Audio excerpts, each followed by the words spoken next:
I used to be a journalist, and I once interviewed a man that had killed his wife. He had strangled her, and then he was sentenced to prison. And after he came back from prison, he moved back into the apartment where he had killed the wife. This was weird to me. And I interviewed him about this killing, and I remember him telling me all sorts of weird things. He had been a boxer in New York, for example, and I remember him having a tattoo with a woman's name, but it was not the name of the woman he had killed, which was weird. And years later, I realized that he himself had been stabbed to death in that very same apartment. And this happened in my hometown, Reykjavík, a city we consider very peaceful and nice. And I couldn't get this story out of my mind, and I finally wrote a long poem called Drápa, a Reykjavík murder mystery. It's now been published by ARC publication.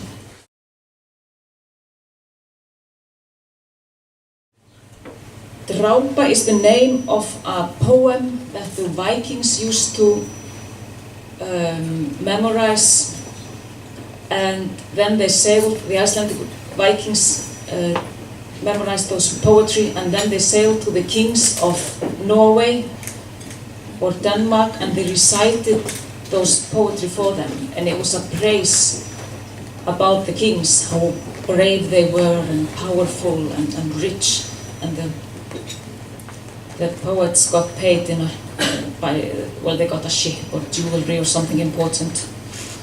And I decided to write Drápa. It's a praise to this woman that was murdered by her husband, and of course all women that have been murdered.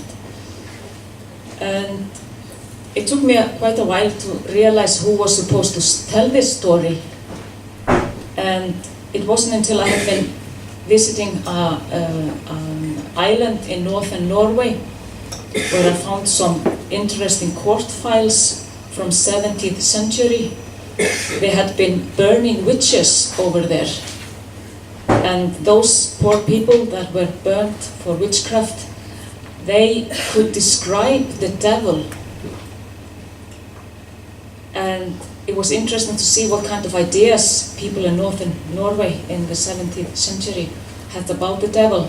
He wore black clothes, he could take his head off, he could change himself into a dog even, and at Christmas he played the violin. That surprised me. If I was the devil, I would have, laid low during Christmas, but, people surprise you all the time. So, he's the guy telling the story, and I'm gonna read the beginning of Drápa for you.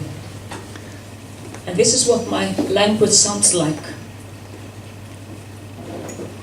Stjörnur hafa fallið úr festingunni, sáldrast yfir götur, brotin stingast eins og hnífsoddar upp úr mjöllinni.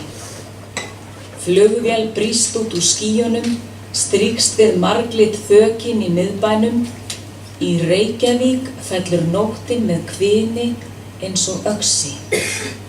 Það var vetur, kuldinn lagði lófa yfir heiminn, skýin héngu grá eins og dúfurnar, fiðraðar ufsagrýlur sem sváfu undir þakskeggjum.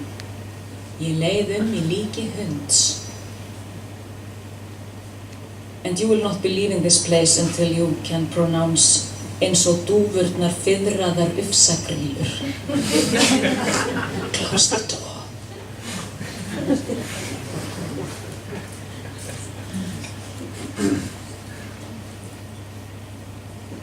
Drápa, a Reykjavík murder mystery. Stars have fallen out of the firmament, bespangling the streets. Their fragments point like knife tips upwards through new fallen snow. An aeroplane breaks through the clouds, brushing against the many-colored roofs in the heart of town.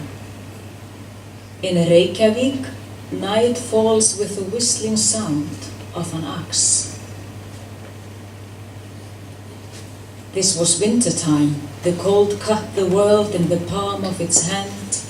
The clouds hung grey as pigeons, like feathered gargoyles sleeping under eaves. I glided about in canine form. The breeze stroked my sleek coat of hair, laid its hand on my head. Cats vanished into bushes, rushed behind dustbins. The cross on the church tower could do nothing to break the darkness, luring over the houses. Snowflakes floated onto the pavement. The city vanished, overcome by night, into drifting snow. Rapid winds besieged the town, sent downpours down to its very core. The winter war had begun. City dwellers ran for shelter. The winter never takes prisoners. It leads people round the next corner into a storm of bullets. Stars moved in their grooves. Anxiety sneaked meekly into dreams. I awoke you with a whisper. You who could not sleep put on a white sweater. Black roses bedecked your bosom. Driving snow played around your feet. You tilted your head back, caught the snowflakes with your tongue. By the Star Cinema, they were salty and crunchy. By the needlework shop, they were piercingly sharp. Then the clouds sailed from sight into heaven's depths. The northern lights crept forward, scattering sparks with their tails around the vault of heaven. The darkers had come to town, threw down over you a close-meshed tent. Clowns stepped out onto the glittering pavement. Their noses glowing carbuncles caught the scent of loneliness. They beat their way into a circle around you. Gilded buttons dwindled like cat's eyes. Out of a top hat flew a cannonball. A sign was given. A clown spat fire, another thrust a sword down his throat. A third tied 3 knots in a red cloth, stuck it in his jaws and swallowed, pulled the battle flag from his bulging nose. They kicked your feet from under you. Trembling, you waited for the next blow. The clown stuffed you into a coffin. The smell of wood and peril was paralyzing. Deep traces of dead men's nails were scratched on the lid. The clowns sawed their way into that horror.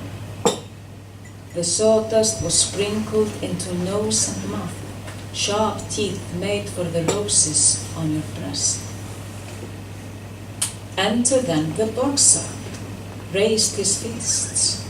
Ravenous wolves which bolted down everything in their path. Beasts reared for slaughter. A frenzy seized the clowns, the storm seized behind them.